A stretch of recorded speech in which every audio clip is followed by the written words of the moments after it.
गौरी पुत्र गणेश भगवान की जय।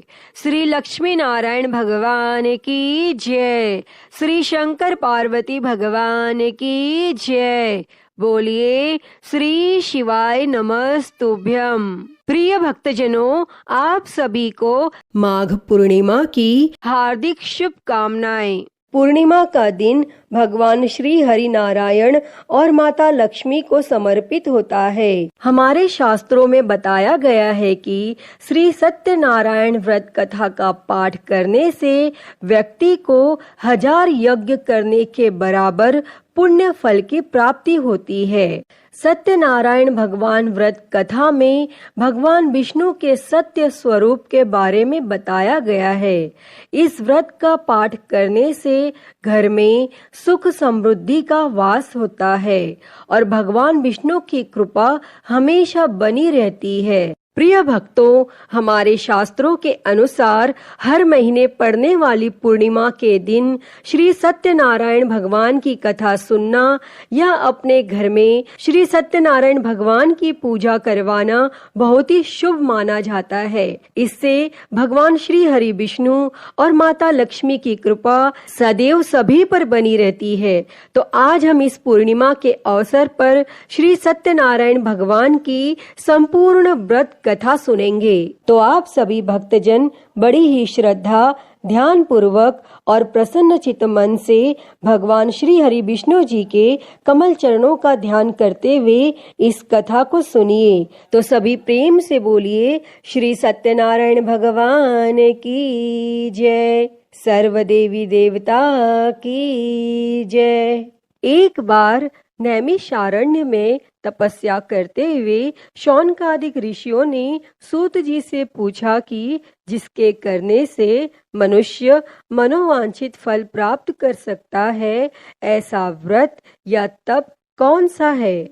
तब सूत जी ने कहा कि एक बार श्री नारद जी ने भी श्री विष्णु भगवान से ऐसा ही प्रश्न किया था। तब श्री विष्णु भगवान ने उनके सामने जिस व्रत का वर्णन किया था वही मैं आपसे कहता हूँ। प्राचीन काल में काशीपुरी में एक अति निर्धन और दरिद्र ब्राह्मण रहता था। वह भूख प्यास से व्याकुल हो भटकता फिरता था। एक दिन उसकी दशा से व्यतीत होकर विष्णु भगवान ने बूढ़े ब्राह्मण के रूप में प्रकट होकर ब्राह्मण को सत्यनारायण व्रत का विस्तार पूर्वक विधान बतलाया और अंतर ध्यान हो गए। तब ब्राह्मण अपने मन में श्री सत्यनारायण व्रत को करने का निश्चय करके घर लौट आया और इसी चिंता में उसे रात भर नींद नहीं आई और सवेरा होते ही वह सत्यनारायण के व्रत का संकल्प करके भिक्षा मांगने के लिए चल दिया और उस दिन उसे थोड़े ही परिश्रम में बहुत अधिक धन धान्य भिक्षा में प्राप्त हुआ और सायंकाल घर पहुंचकर उसने बड़ी श्रद्धा के साथ श्री सत्यनारायण भगवान का विधि पूर्वक पूजन किया और भगवान सत्यदेव की कृपा से वह थोड़े ही दिनों में धनवान हो गया और वह जब तक जीवित रहा तब तक महीने के महीने श्री सत्यनारायण का व्रत और पूजन करता रहा। और वह ब्राह्मण देह छोड़ने के बाद वह विष्णु लोक को गया। तब सूत जी पुनः बोले कि एक दिन वह ब्राह्मण अपने बंधु बांधवों के साथ बैठे ध्यान मग्न हो श्री सत्यदेव की कथा सुन रहे थे। तभी भूख प्यास से व्याकुल एक लकड़हारा वहां जा पहुंचा और वह भी भूख प्यास भूलकर कथा सुनने बैठ गया और कथा की समाप्ति पर उसने प्रसाद ग्रहण किया और जल पिया। फिर उसने ब्राह्मण से इस कथा के बारे में पूछा तो उसने बताया कि यह सत्यनारायण जी का व्रत है जो मनोवांछित फल देने वाला है। पहले मैं बहुत दरिद्र था और इस व्रत के प्रभाव से ही मुझे यह सब वैभव प्राप्त हुआ है। तब यह सुनकर लकड़हारा बहुत प्रसन्न हुआ और मन ही मन श्री सत्यनारायण के व्रत और पूजन का निश्चय करता हुआ लकड़ी बेचने के लिए बाजार की ओर चल पड़ा। और उस दिन लकड़हारे को लकड़ियों का दुगना दाम मिला और उन्हीं पैसों से उसने केले, दूध, दही आदि पूजन की तमाम सामग्री खरीद ली और घर चला गया। और घर पहुंचकर उसने अपने कुटुंबियों और पड़ोसियों को बुलाकर विधि पूर्वक सत्यनारायण का पूजन किया और सत्यनारायण की कृपा से वह थोड़े ही दिनों में संपन्न हो गया। तब सूत जी ने फिर कहा कि प्राचीन काल में उल्का मुख नाम का एक राजा था। वह और उसकी रानी दोनों बड़े धर्मनिष्ठ थे। एक समय राजा रानी भद्रशिला नदी के किनारे श्री सत्यनारायण की कथा सुन रहे थे कि एक बनिया भी वहां आ पहुंच गया। उसने रत्नों से भरी अपनी नौका को एक किनारे पर लगा दिया और स्वयं पूजा की जगह पर गया और वहां का चमत्कार देख उसने राजा से इसके बारे में पूछा। तब राजा ने बताया कि हम विष्णु भगवान का पूजन कर रहे हैं और यह व्रत सभी मनोकामनाएं पूर्ण करने वाला है।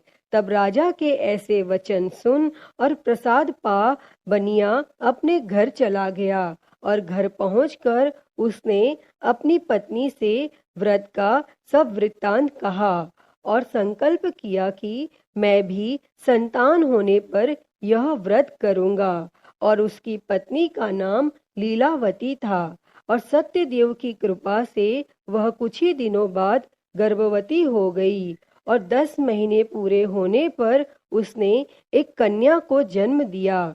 कन्या का नाम कलावती रखा गया और वह चंद्रमा की कलाओं के समान नित्य प्रति बढ़ने लगी। एक दिन अवसर पाकर लीलावती ने अपने पति को सत्यदेव का व्रत करने की बात याद दिलाई तो उसने कहा कि मैं यह व्रत कन्या के विवाह के समय करूंगा। और यह कहकर बनिया अपने कारोबार में लग गया और जब उसकी कन्या विवाह के योग्य हो गई तो उसने दूतों द्वारा खोज कराकर कंचनपुर नगर के एक बनिए के सुंदर, सुशील और गुणवान बालक के साथ विवाह कर दिया।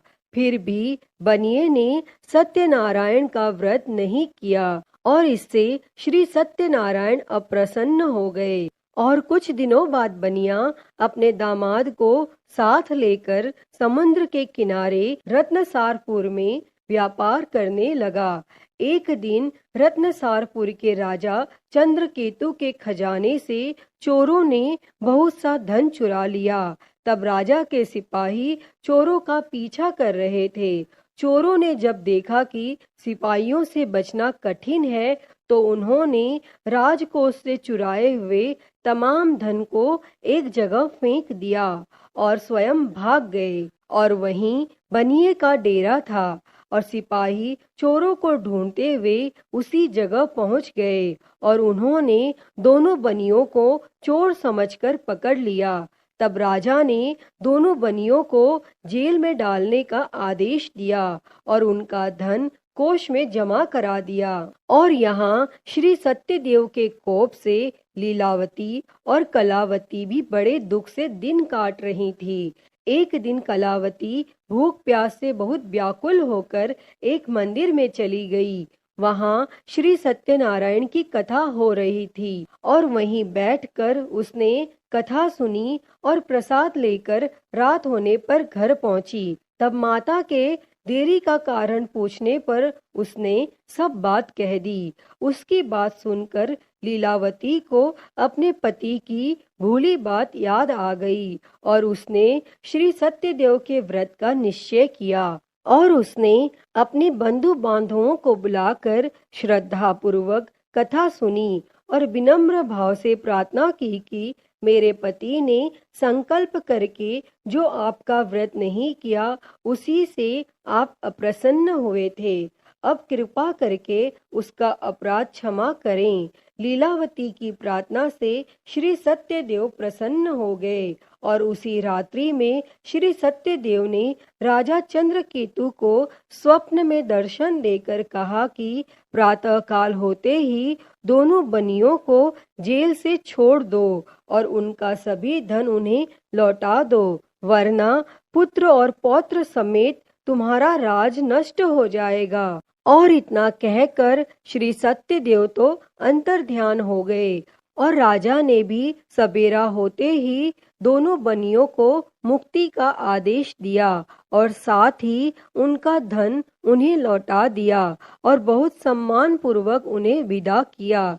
तब दोनों बनिए आनंदित हो अपनी नौका लेकर घर की ओर चल पड़े।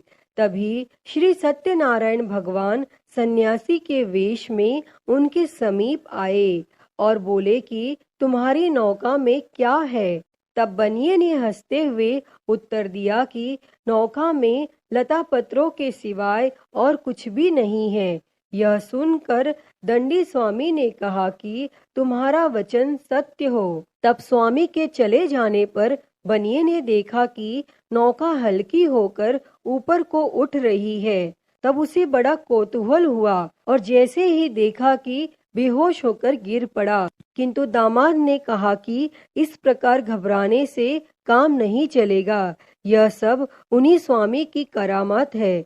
चलकर उनसे प्रार्थना की जाए तो फिर वैसा ही हो जाएगा। तब दामाद की बात मानकर बनिया स्वामी के पास पहुंचकर उनके चरणों में गिर पड़ा और बार बार उनसे क्षमा मांगने लगा और उनकी विनीत प्रार्थना से भगवान ने प्रसन्न होकर उसे इच्छित वरदान दिया और स्वयं उसी जगह अंतर्ध्यान हो गए। तब बनियों ने नाव के पास जाकर देखा तो वह धन रत्नों से भरपूर थी। तब उन्होंने वहीं श्री सत्यदेव का पूजन किया और कथा सुनी। फिर वह घर की ओर चल दिए और अपने नगर के समीप पहुंचकर बनिए ने लीलावती के पास अपने आने का समाचार भेजा और लीलावती उस समय श्री सत्यनारायण की कथा सुन रही थी। तब उसने अपनी पुत्री कलावती से कहा कि तुम्हारे पति और पिता आ गए हैं, मैं उनके स्वागत के लिए चलती हूँ। तुम भी प्रसाद लेकर शीघ्र ही नदी तट पर पहुँच जाना। और कलावती प्रसन्नता के कारण इतनी विमुग्ध हो गई कि वह कथा का प्रसाद लेना भी भूल गई और तुरंत ही नदी के तट की ओर दौड़ पड़ी। और वह ज्यों ही नदी के किनारे पहुंची त्यों ही उसके पति समेत नौका जल में डूब गई। और यह देख बनिया हाहाकार करके छाती पीटने लगा और लीलावती भी दामाद के शोक में विलाप करने लगी। और कलावती अपने पति की खड़ाऊ लेकर सती होने को तैयार हुई। तभी आकाशवाणी हुई कि हे वणिक, तेरी कन्या सत्यनारायण के प्रसाद का निरादर करके अपने पति से मिलने के लिए आतुर होकर दौड़ी आई है।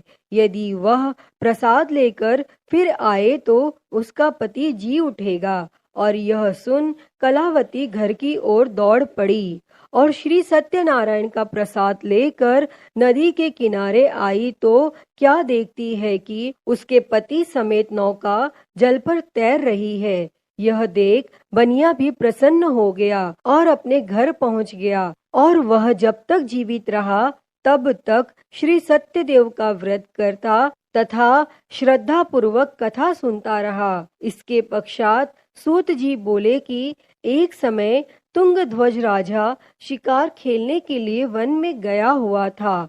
वहां उसने देखा कि एक बरगद के वृक्ष के नीचे बहुत से गोप ग्वाले इकट्ठे होकर श्री सत्यनारायण की कथा सुन रहे हैं। तब राजा ने न तो श्री सत्यनारायण को नमस्कार किया, न ही पूजन के पास गया। तब गोपगण राजा को देखकर स्वयं प्रसाद लेकर उसके पास आए और प्रसाद को राजा के सामने रख दिया। लेकिन राजा ने प्रसाद की कुछ परवाह न की और महल की ओर चला गया। और राजद्वार पर पहुंचते ही राजा को मालूम हुआ कि उसके पुत्र पौत्र और धन संपत्ति सब नष्ट हो गए हैं। तब उसे वन की घटना स्मरण हो आई और उसने विचार किया कि श्री सत्यदेव के प्रसाद का निरादर करने के कारण ही मुझे यह दुख प्राप्त हुआ है। और यह सोचकर राजा पुनः वन में दौड़ा गया और सब गोप ग्वालों के साथ मिलकर श्रद्धा और भक्ति के साथ श्री सत्यदेव का पूजन करके प्रसाद ग्रहण किया। और इसके बाद वह घर लौट आया तो उसके मृत पुत्र पौत्रादि भी जी उठे और नष्ट हुई संपत्ति भी ज्यों के त्यों हो गई। तब से राजा जीवन भर समय समय पर श्री सत्यदेव का व्रत और पूजन करता रहा।